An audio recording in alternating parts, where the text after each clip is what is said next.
अस्सलाम वालेकुम my YouTube family, कैसे हैं आप सब? उम्मीद करती हूँ ठीक होंगे। मैं भी आप सबकी दुआओं के साथ में ठीक हूँ। जैसे कि मैंने आपसे बताया कि ज़िंदगी वाकई में कभी-कभी ऐसे मोड़ पे ले जाती है ना, जहाँ से हम चाहकर भी वापस नहीं आ सकते। कुछ इसी तरीके से मेरी ये स्टोरी है। आप ध्यान से सुनना और इससे बहुत कुछ सीखने के लिए मिलेगा आप सबको। मैं भी बहुत फ़ोन देखा करती थी। कभी मैं इंस्टाग्राम पे जाया करती तो कभी फ़ेसबुक पे देखती, क्योंकि इन्हीं जगहों पे दिल लगता है। रात को काफ़ी देर देखा करती थी, तो फ़ेसबुक पे एक बार मुझे एक रिक्वेस्ट आई और जिसे मैंने एक्सेप्ट कर लिया। हर कोई एक दूसरे का फ्रेंड बनता है। मैंने भी यही सोच के उससे फ्रेंडशिप करी। मुझे नहीं पता था कि वो लड़की ना हो करके लड़का है। मैं काफ़ी देर बात करती उससे और वो भी मुझसे बातें करा करता। लेकिन मुझे ये पता था कि वो लड़का नहीं लड़की है, और उसकी प्रोफाइल के ऊपर भी लड़की का फ़ोटो था। मुझे नहीं पता था कि आगे मेरी ज़िंदगी में ये चीज़ क्या होने वाली है और कहाँ से कहाँ मोड़ मेरी ज़िंदगी का मुड़ने वाला है। काफ़ी दिन तक हमने बातें करी। फिर उसके बाद जब उसने मुझसे अच्छी तरीके से पूरे घर की हर चीज़ की, जैसे कि फ्रेंड लोग होते हैं ना, एक दूसरे से पूछते हैं कौन घर में कौन कौन है, कैसा है, क्या है, वो अपने घर का हाल बताता और मैं अपने घर के हाल बताती। इसी तरीके से करते करते काफ़ी चीज़ें मेरे घर की उसे पता चल गई थी।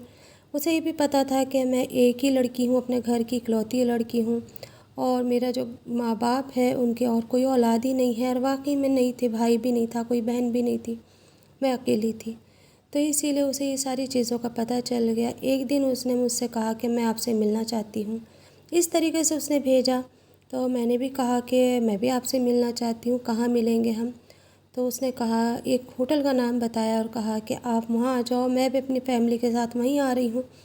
तो मैंने कहा ठीक है, मैं भी आ जाती हूँ, देखती हूँ कैसे हैं कैसी नहीं है। कहते हैं ना, दिल के अंदर एक लालच सा होता है। जब हम किसी से मिलते हैं, मुलाकात करते हैं, बातें करते हैं ना, तो हमें मिलने की एक तमन्ना हो जाती है। मुलाकात तो मेरी कभी उससे नहीं हुई थी, लेकिन मैं इस तरीके से आपसे बता रही हूँ। जब मैं उससे मिलने के लिए वहाँ गई तो मैं काफ़ी देर इंतज़ार करती रही। वो सामने बैठ के चाय पी रहा था और मैं इंतज़ार कर रही थी कि अब आए जब आए। मैं कई बार उसे मैसेज डाल चुकी थी कि मैं यहाँ पर बैठी हूँ, तुम भी आ जाओ। तो वो कह रहा था मैं आसपास ही हूँ तुम्हारे और तुम मुझे पहचान लो। जब मैंने देखा आसपास तो कोई लड़की नहीं बैठी है और सिर्फ एक लड़का ही बैठा है। मैं चुप हो गई। फिर मैं वहाँ से आने लगी तो फिर वो मेरे सामने आया और कहने लगा कि जिसका तुम इंतज़ार कर रही हो ना, वो मैं ही हूँ। मैं देख के उसे बौखला गई और मैंने कहा कि ऐसे नहीं हो सकता, मैं तो एक लड़की का इंतज़ार कर रही हूँ जो मेरी फ्रेंड है। उसने कहा कि वो मैं ही हूँ, और मेरे फ़ोन के अंदर देखो, मैं लड़की बन के तुमसे बात करता था। मुझे एक अच्छी लड़की की तलाश थी, जो कि वो मुझे तुम मिल गई। मैं उससे अपनी ज़िंदगी के साथ सफ़र तय कराना चाहता हूँ, साथ में रहना चाहता हूँ उसके। तुम्हारे अंदर वो सारी खूबियाँ, वो सारी सच्चाई है जो मैं चाहता था। इसलिए मैंने ये वाला रूप अख्तियार करा था, ताकि मैं तुम्हारे नज़दीक तक पहुँच सकूँ, तुम्हारी सारी जानकारी ले सकूँ। मेरे पास काफ़ी माल दौलत है, मेरे पास फैक्ट्रियाँ हैं, मेरा अपना घर है, पर मैं ये चाहता था कि मुझे कोई ऐसा हमसफ़र मिले जो मुझसे प्यार करे, ना कि मेरी दौलत से। मैं भी चुप हो गई। फिर उसने मुझे अपना फ़ोन दिखाया। जब मैंने उससे कहा कि मैं कैसे यकीन करूँ कि तुम ही वो हो, तो उसने मुझे कहा कि लो फ़ोन देखो। उसके अंदर उसने मुझे अपना फ़ोन दिखाया तो वही प्रोफाइल थी, वही नाम था, हमारी सारी चैटिंगें थी। बस मुझे यकीन आ गया। फिर मैंने उससे कहा मुझे कुछ वक्त चाहिए सोचने समझने के लिए, क्योंकि ये बहुत बड़ा शौक़ था मेरे लिए ज़िंदगी का। और ये कह कर के मैं घर आ गई। दिल मेरा बुझा सा था, कुछ खुशी नहीं थी किसी चीज़ की भी। बस ये लग रहा था कि आखिर इसने मेरे साथ इतनी दिन तक बात करी, 6 महीने हो गए थे हमारी बातचीत को, और इसने मुझे एक बार भी शक नहीं होने दिया कि ये लड़का है। फिर मैंने सोच लिया कि मैं अब इससे बातचीत बिल्कुल नहीं करूँगी, क्योंकि मैंने उसे अपने घर के सारी चीज़ें बता दी थी। शायद लोकेशन मेरी चली गई थी या किस तरीके से, अल्लाह बेहतर जानता है। मैंने कई दिन तक उससे बात नहीं करी और उसे अनफॉलो कर दिया। ना ही मैं उससे बात करती थी, ना मैं फ़ोन उठाती थी। मेरा मन ही नहीं था कि अब मैं फ़ोन उठाऊं, क्योंकि मुझे एक अजीब सा डर था और एक अजीब सी बेचैनी थी कि आखिर इसने इतनी बड़ी गेम मेरे साथ कैसे खेल ली। खैर ये तो अल्लाह का शुक्र था कि कोई मेरा फ़ोटो उसके पास नहीं था, खाली हम चैटिंग करा करते थे बस। फिर उसके बाद में वो एक दिन पता नहीं किस तरीके से हमारे घर तक पहुंच गया। घर आने के बाद में उसने मेरे माँ बाप से मेरे रिश्ते की बात करी और कहा कि मैं इनको काफ़ी दिन से जानता हूँ और मुझे ऐसी ही लड़की की तलाश थी। मेरे माँ बाप को उसने सारी सच्चाई बता दी। मेरे माँ बाप को वो लड़का बहुत अच्छा लगा, क्योंकि वो कहने लगे कि अगर ये कोई ऐसा फ्रॉड होता ना तो तुमसे शादी ना करता, तुमसे वो शादी करना चाहता है, काफ़ी फैक्टर ये बता रहा है, घर है, एक बार जा कर के हम देख लेंगे, दिल तसल्ली हो जाएगी तो फिर तुम इससे शादी कर लेना।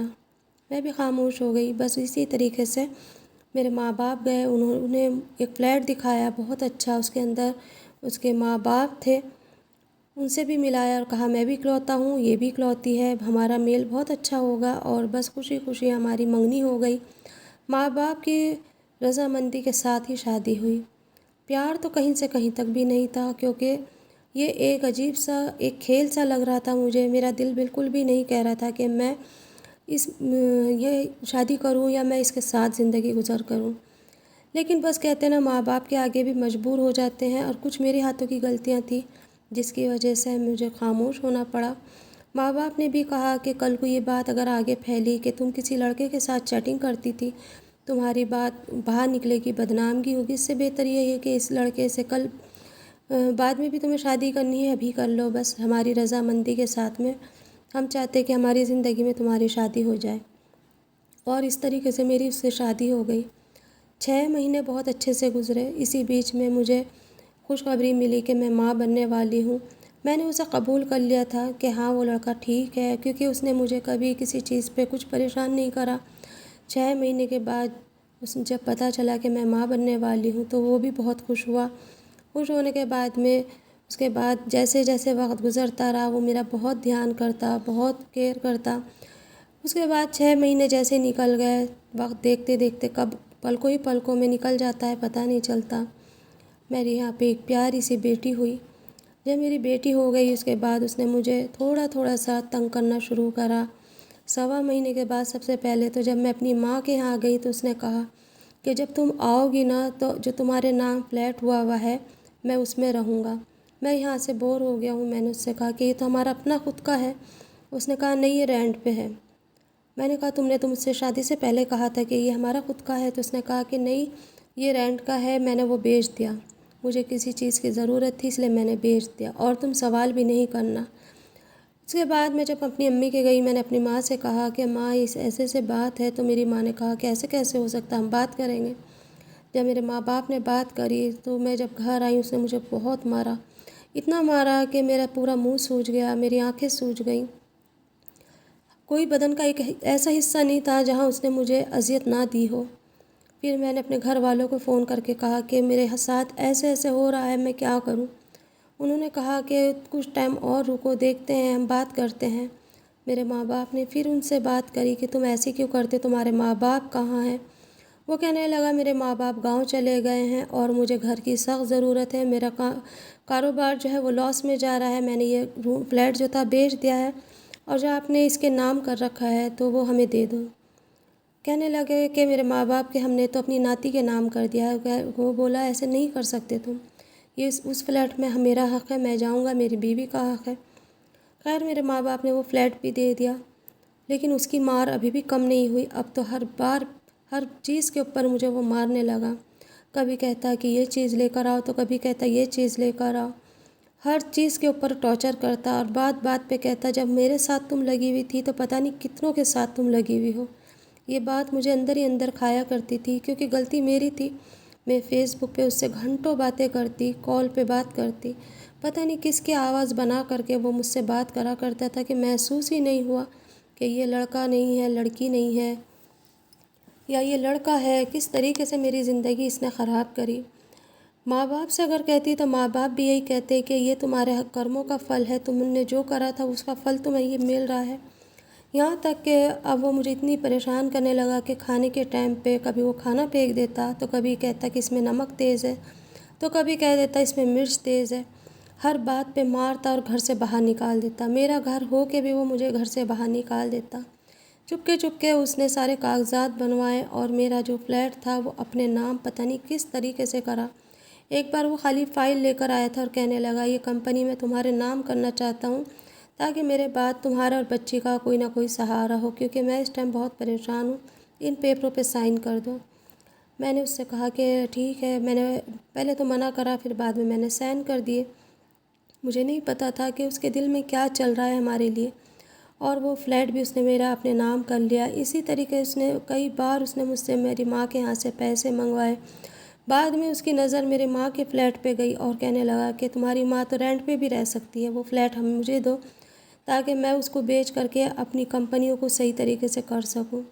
मैं इस बात पे मेरी और उसकी बहुत लड़ाई हुई और फिर मैंने भी सोच लिया कि इसके साथ ज़िंदगी नहीं गुजर सकती, क्योंकि इसने ज़िंदगी को मेरे बस से बदतर कर दिया। हर बार मारना पीटना, इस तरीके से ज़िंदगी हो रही थी। या तो मेरे पास मौत का ऑप्शन था या फिर माँ के घर का। मैंने मौत को ना चुन करके माँ के घर को चुना और सोचा कि अगर मैंने हराम मौत मरी मैं, तो ये तो ज़िंदगी पता नहीं और किस किस की ख़राब करेगा। मैं जीऊँगी, अपनी बच्ची के साथ में रहूँगी और इसका साथ में हमेशा के लिए छोड़ दूँगी। मैंने बहुत बड़ा एक वकील करा और उससे बात करी, उसे सब बताया। मेरे पापा ने मेरा साथ दिया।